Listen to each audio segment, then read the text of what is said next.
कई कई रोने लगी, बोली अगर मेरे पास कोई ऐसी चीज होती कि मैं अपनी ममता नाप कर तुम्हें दिखा सकती राम, कि तुम्हें भरोसा हो जाता, तो शायद मैं वो भी कर देती। लेकिन इस जगत में ऐसी कोई चीज नहीं बनी जो मरने में देरी नहीं होगी, बताओ। तो राम जी कहते हैं माँ मेरे लिए पिताजी से 14 वर्ष का वनवास मांगो, मेरे लिए पिताजी से 14 वर्ष का वनवास मांग लो। माता कैकेयी ने जब इतना सुना तो एक हाथ पीछे खिसक गई। माता कैकेयी को लगा कि शायद राम मेरी परीक्षा ले रहे हैं, राम शायद मेरा मजाक मुझसे मजाक कर रहे हैं, मुझे डर करने बैठने लगी, मेरे प्राण निकलने लगे हैं। अगर तुम वास्तव सच्चाई में ऐसा कहते ना तो कब का मेरे प्राण परमात्मा को प्रिय हो गए होते। राम जी कहते हैं माँ ये मजाक करने का समय नहीं, मैं गंभीरता के साथ आया हूँ। मेरा मुख देखो, मेरे मुख में कहीं पर भी आपको हंसी नजर आ रही? देखो इस राम को जिसके मुखमंडल को देखकर आप मन की बात पहचान लेती हो, राम के अंदर क्या बात चल रही है। देखो गंभीरता के साथ इस राम के मुख की ओर। राम आपसे मांगने आया है, क्या आप दे सकती हो? हाँ और ना का उत्तर दो, मैं चला जाऊंगा। अगर हाँ है तो ठीक है और ना है तो मैं चला जाऊंगा। माता कैकेयी कहती हैं बेटा यदि वन ही जाना है तो 1 साल का ले लो, 2 साल का वनवास मांग लो, ये 14 वर्ष का ही वनवास क्यों? तो राम जी कहते हैं माता रावण जैसे अत्याचारी को मिटाने के लिए 14 वर्ष वन में रहना जरूरी है। और रावण का एक कौन है? बोले मेघनाद, जो इतना बलशाली है, जिसको ये वरदान है कि जो 14 वर्ष तक भोजन नारी और भवन का त्याग करेगा वही मेघनाद को मार सकेगा, इसके अलावा कोई मार नहीं सकेगा। इसीलिए मुझे 14 वर्ष के लिए वन जाना पड़ेगा। अच्छा राम जी ने 14 वर्ष का ही वन क्यों मांगा? 13 वर्ष का क्यों नहीं? 11 वर्ष का क्यों नहीं? 14 वर्षों का क्यों? क्योंकि भक्त लोग कहते हैं जब दशरथ जी ने राम जी के राज्याभिषेक की घोषणा की तो 14 घड़ी के बाद माता कैकेयी को ये समाचार मिला, तो माता कैकेयी को क्रोध आया कि जो राम से इतना प्रेम करती है उसी से इतने विलंब के बाद बताया। तो माता कैकेयी ने क्रोध में 14 वर्ष का वनवास दी। दूसरा 14 वर्ष का वनवास क्यों मिला? क्योंकि हमारे यहाँ कितने भुवन है? 14 भुवन है। कितने? 14 भुवन है। और ये 14 भुवनों में निशाचरों का वास है, अर्थात 14 भुवनों को निशाचरों से मुक्त करने के लिए केवल एक भुवन के लिए मुझे 1 वर्ष का समय चाहिए। इसलिए मुझे 14 वर्ष का वनवास चाहिए। और ध्यान देना 5 ज्ञानेंद्रियां, 5 कर्मेंद्रियां और 4 अंतःकरण, कितने हो गए? 14। अर्थात इन 14 में हमारे अंदर जो निशाचर काम क्रोध लोभ मद मत्सर ईर्ष्या बैर बनकर बैठे हैं, प्रभु कहते हैं इनको दूर करने के लिए 14 वर्ष का समय चाहिए। अगला जो संत ने व्याख्या की कि 14 वर्ष के लिए ही माता कैकेयी ने वनवास क्यों मांगा? क्योंकि रावण के जीवन के 14 वर्ष ही बाकी थे, इसलिए राम जी ने 14 वर्ष का वनवास मांगा।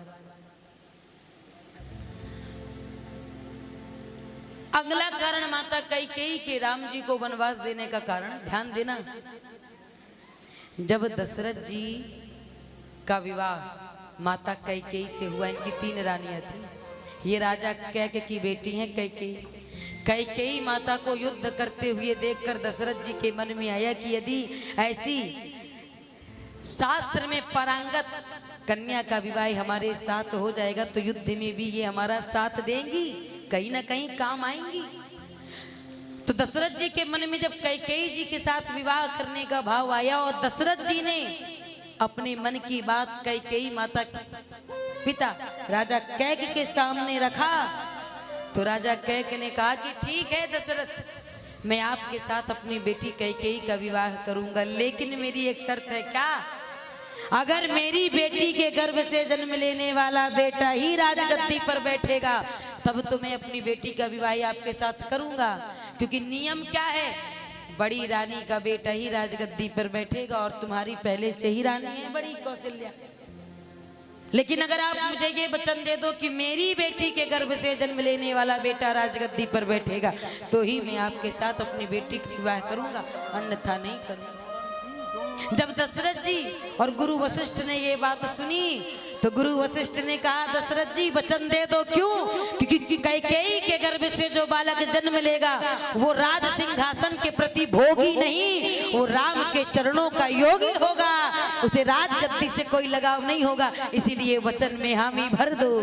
और तब राजा दशरथ ने वचन दिया था कि जो कैकेयी के गर्भ से बालक जन्म देगा लेगा, मैं उसको राजगद्दी पर बिठाऊंगा। आज माता कैकेयी विचार करती हैं कि अगर ऐसा नहीं हुआ, भरत राजा नहीं बने, तो जो मेरे पति ने मेरे पिता को वचन दिया था वो वचन झूठा हो जाएगा और ये बात असत्य साबित हो जाएगी कि रघुकुल रीति सदा चली आई, प्राण जाए पर वचन न जाई। मैं अपने पति का वचन टूटने नहीं दूंगी, इसलिए राम जी को वनवास दिया। अनेक भक्त लोग अपने अपने विचार रखते हैं।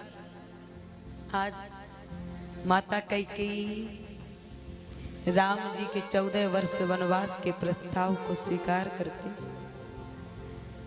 राम जी कहते हैं, माँ आपने प्रस्ताव तो स्वीकार कर लिया, लेकिन पता है कितने दुख उठाने पड़ेंगे, कितना नाम बदनाम होगा, लोग उंगलियां उठाएंगे, मैं वन जाऊंगा, पिता का मरण होगा, 16 श्रृंगार उतर जाएंगे और इसका दोष तुम्हारे माथे पर आकर लगेगा। क्या ये दोष स्वीकार है? कैकेयी माता ने रो करके कहा, राघवेंद्र स्वीकार है, तुम्हारे लिए एक नहीं करोड़ों लांछन लेने के लिए तैयार हूं राघव। राम जी बोले, माँ भरत आपसे इतना बैर करने लगेगा, इतनी नफरत करने लगेगा, कभी आपको माँ कहकर संबोधित नहीं करेगा।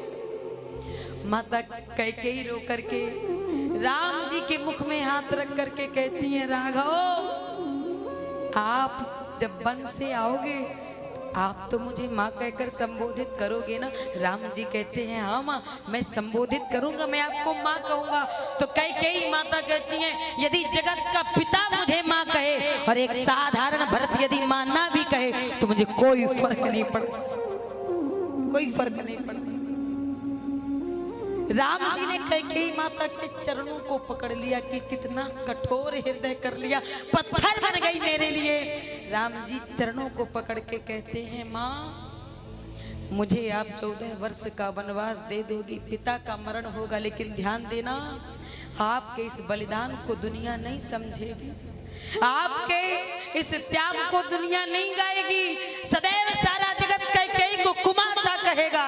राम के वन जाने का दोष कैकेयी के माथे पर मढ़ा जाएगा और आगे आने वाले समय में लोग अपनी बहन बेटियों का नाम भी तुम्हारे नाम से नहीं रखेंगे, लोग अपनी बहन बेटियों का नाम कैकेयी के नाम से नहीं रखेंगे, लोग इतना ज्यादा अपशगुन आपको मानने लगेंगे। माँ अभी भी समय है, सोच लो।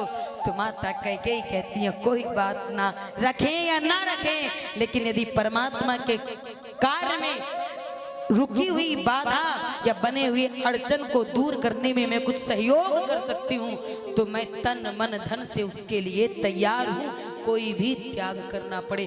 और आज देखो घरों में बहन बेटियां जन्म लेती हैं, सुमित्रा नाम हो जाएगा, उर्मिला नाम हो जाएगा, सीता नाम हो जाएगा, अनेक नाम हो जाएंगे, लेकिन कभी भी किसी बहन बेटी का नाम कैकेयी के नाम से सुना नहीं। अगर कोई नारी गलत काम कर जाए तो कहते हैं ना, बनी बनाई कैकेयी है, ये तो कुमाता निकल गई। कैकेयी जैसी माता कोई नहीं है भाई।